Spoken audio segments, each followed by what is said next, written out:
Silence. Puis la voix s'élève, grave et lente. Il y a des fautes que les hommes trouvent légères. Mais auprès d'Allah, elles pèsent plus lourd qu'une montagne. Le danger n'est pas toujours dans ce que tu fais. Parfois, il se cache dans ce que tu tolères. Chaque acte, chaque mot, chaque regard, construit ton livre du jugement. Et le plus terrible des oublis, c'est de vivre sans craindre celui qui voit tout. Avant de commencer, abonne-toi à notre chaîne Sir Al-Iman, active la cloche pour ne rien manquer et plonge avec nous dans ce voyage vers une vie pleine de bénédictions et commentez Allah est puissant, pour proclamer sa grandeur et partager cette vérité avec le monde. La parole d'Allah. La parole d'Allah n'est pas un son parmi les sons.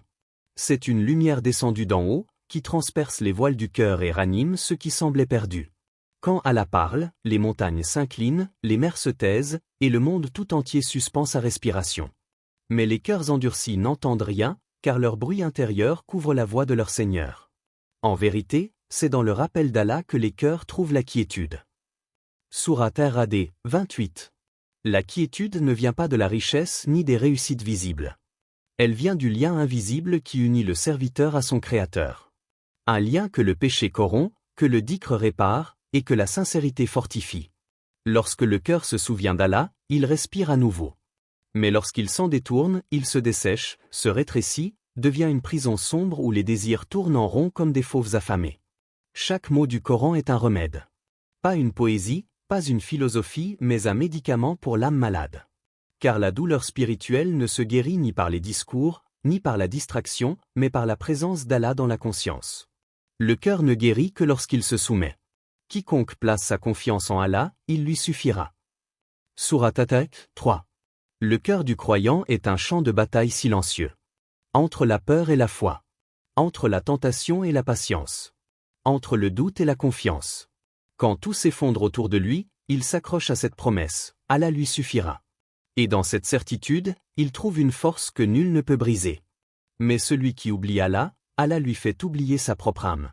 Et quand l'âme s'oublie, le monde devient sans sens. Les yeux voient encore, mais ne discernent plus la vérité. Les oreilles entendent, mais refusent d'écouter. L'homme devient étranger à lui-même. Le Coran ne parle pas seulement à la langue. Il s'adresse au cœur, à la conscience, à cette part invisible de toi qui se souvient du pacte primordial. Souviens-toi, avant ta naissance, ton âme a témoigné. Allah a dit : « Ne suis-je pas votre Seigneur ? Et tu as répondu : oui, nous en témoignons. C'est ce souvenir que chaque verset cherche à réveiller. Ce pacte enfoui dans la poussière de l'oubli. Quand tu lis le Coran, c'est comme si une voix ancienne t'appelait à revenir vers ta véritable demeure. Non pas un lieu, mais un état. L'état de soumission paisible à la volonté divine. La parole d'Allah ne se comprend pas seulement par l'intellect. Elle se goûte. Elle se ressent. Celui qui veut comprendre le Coran doit d'abord se purifier du tumulte du naf. Car Allah ne dépose sa lumière que dans un cœur limpide. Ibn Qayyim disait : le cœur a besoin du Coran comme le corps a besoin d'air. Sans lui, il s'étouffe. Et Ibn Taymiyya ajoutait : il n'y a rien de plus doux à l'âme que la certitude que tout est entre les mains d'Allah. Quand la parole descend, elle éteint la peur. Elle t'arrache à l'agitation de ce monde et te ramène à l'essentiel. Chaque verset est une porte ouverte. Certains entrent et trouvent la paix, d'autres passent à côté sans la voir. Al-Ghazali écrivait : le Coran n'a pas été révélé pour être récité seulement par la langue, mais pour être gravé dans le cœur et transformé en action. Et pourtant, combien récitent sans écouter, écoutent sans comprendre, comprennent sans obéir. C'est pour cela que tant d'âmes restent vides malgré la lumière à portée de main. Le Coran ne cherche pas ton admiration. Il réclame ton obéissance. Et celui qui obéit, découvre une paix qu'aucun bien de ce monde ne peut égaler. Il y a dans les mots d'Allah une gravité silencieuse.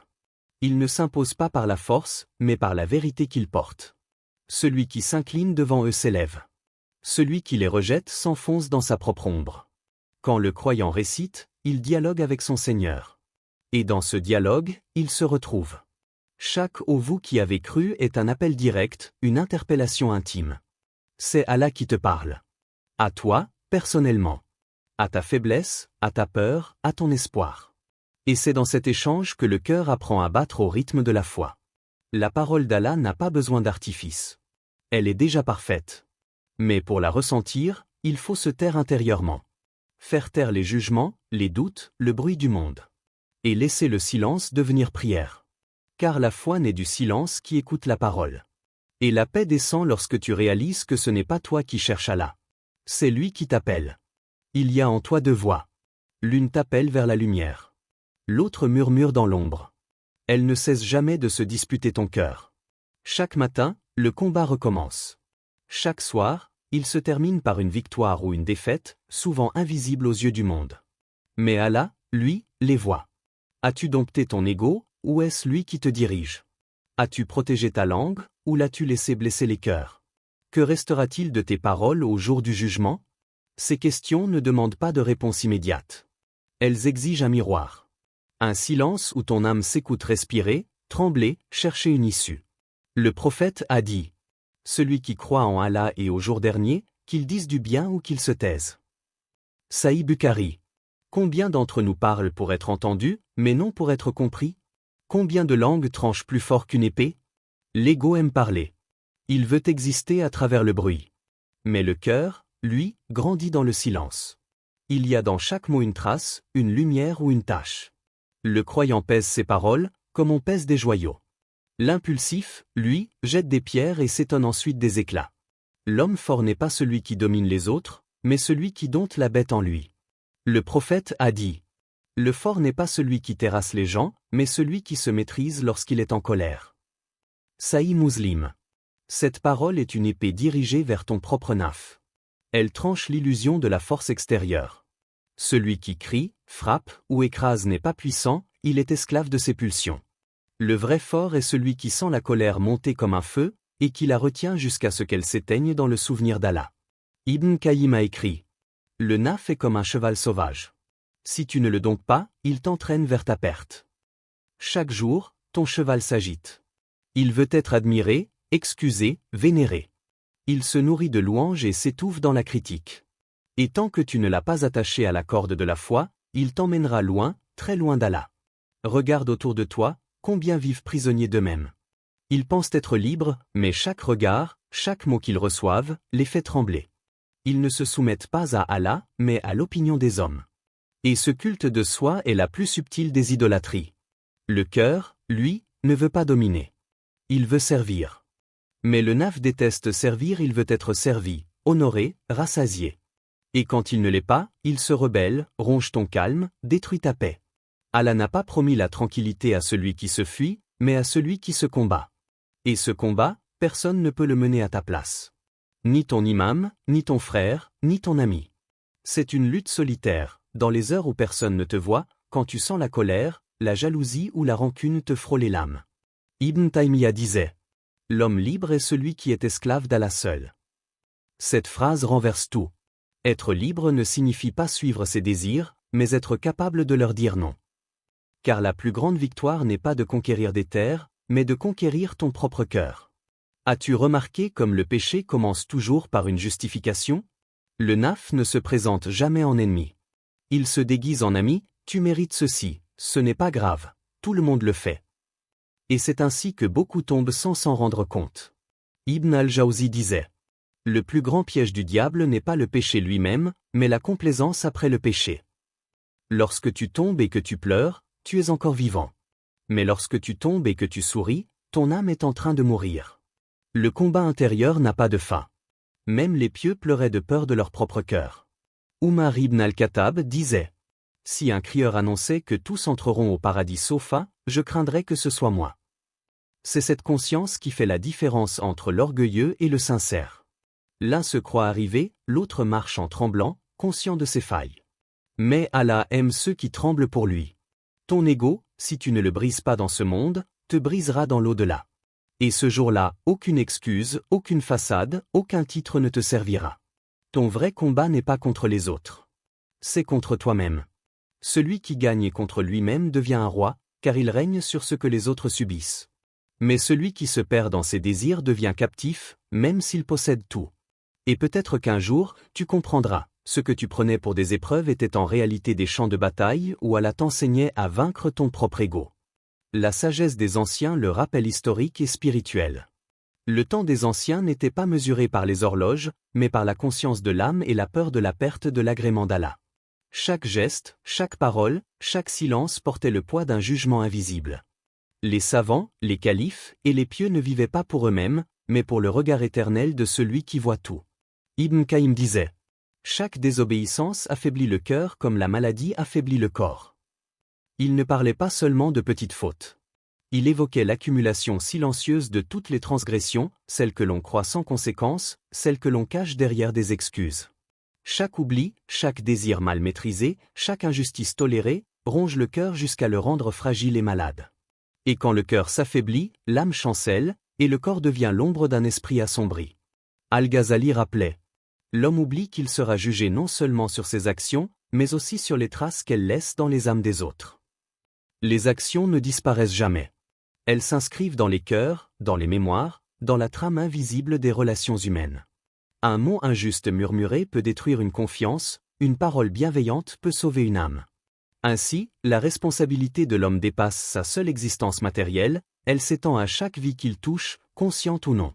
Les premiers califes bien guidés vivaient dans cette conscience permanente. Umar ibn al-Khattab, quand il rendait justice, tremblait de peur de commettre une injustice. Ali ibn Abi Talib pleurait lorsqu'il pensait que son jugement pouvait blesser un innocent. Pour eux, la puissance politique et la gloire n'étaient que des instruments temporaires, la vraie mesure de la grandeur se trouvait dans la droiture du cœur et la crainte d'Allah. Ils savaient que la colère d'Allah ne frappe pas seulement les tyrans, ceux qui humilient ou oppriment de manière visible. Elle frappe également ceux qui ferment les yeux, qui se taisent devant le mal, qui détournent leur regard par complaisance ou par peur. La complicité silencieuse est une trahison de l'âme. Et la paix d'un royaume ne vaut rien si elle est bâtie sur l'oubli de la justice et la négligence de la vérité. Ibn Taymiyya enseignait: celui qui craint Allah dans ses affaires publiques et privées, marche avec des pas sûrs, car la guidance d'Allah enveloppe chaque décision. Chaque calife, chaque juge, chaque dirigeant pieux, portait sur ses épaules une lourde responsabilité, non seulement leur propre salut, mais aussi celui de ceux qui dépendaient de leur discernement. Ils méditaient sur les conséquences invisibles, sur les effets de leur choix dans le monde et dans l'au-delà. Car une erreur dans la gestion de la justice, même involontaire, laisse une trace indélébile dans la société et dans le jugement d'Allah. Les anciens ne considéraient pas la piété comme une option. C'était une discipline quotidienne, rigoureuse, parfois douloureuse. Ils combattaient l'orgueil, la complaisance, la négligence, et chaque acte était un rappel de leur fragilité et de leur dépendance totale à Allah. Ils savaient que la véritable liberté ne venait pas de la richesse, de la puissance ou du respect des hommes, mais de la maîtrise de soi et de la droiture de l'âme. Ibn Qayyim ajoutait: la discipline spirituelle est comme une armure, elle protège le cœur contre les assauts de la passion et de l'oubli. Et cette armure, il la forgeait avec le Coran, la Sunna, le dhikr et l'étude des œuvres des grands savants. Ils apprenaient à lire la vie non pas seulement avec les yeux, mais avec le cœur éveillé, toujours attentifs aux signes de la miséricorde ou de l'avertissement divin. Les traces qu'ils ont laissées ne sont pas seulement dans les livres ou les sermons. Elles sont dans le silence d'une prière fervente, dans la crainte d'un dirigeant juste, dans le respect que l'on porte à la parole de vérité, même lorsque personne ne regarde. Ils ont montré que la grandeur n'est pas dans la renommée ou la richesse, mais dans l'attention vigilante portée à chaque pensée, chaque décision, chaque souffle de l'âme. La mémoire de ces hommes nous interpelle encore aujourd'hui. Elle nous rappelle que chaque instant de négligence, chaque mot non pesé, chaque choix inconsidéré peut affaiblir le cœur comme une maladie silencieuse. Et que la véritable force n'est pas dans la domination du monde, mais dans la maîtrise de soi et la justice envers autrui. Ô toi qui écoutes, ne laisse pas ton cœur devenir insensible à la lumière. Ne laisse pas la colère d'Allah te trouver distrait. Rappelle-toi, chaque instant est un choix entre sa miséricorde et sa colère. Quand Allah aime un serviteur, il l'éprouve pour le purifier. Quand il le délaisse, il le laisse courir vers sa perte. Ibn Taymiyya. Alors, choisis la purification avant qu'elle ne te soit imposée. Reviens à la prière. Reviens au Coran. Reviens à ton Seigneur.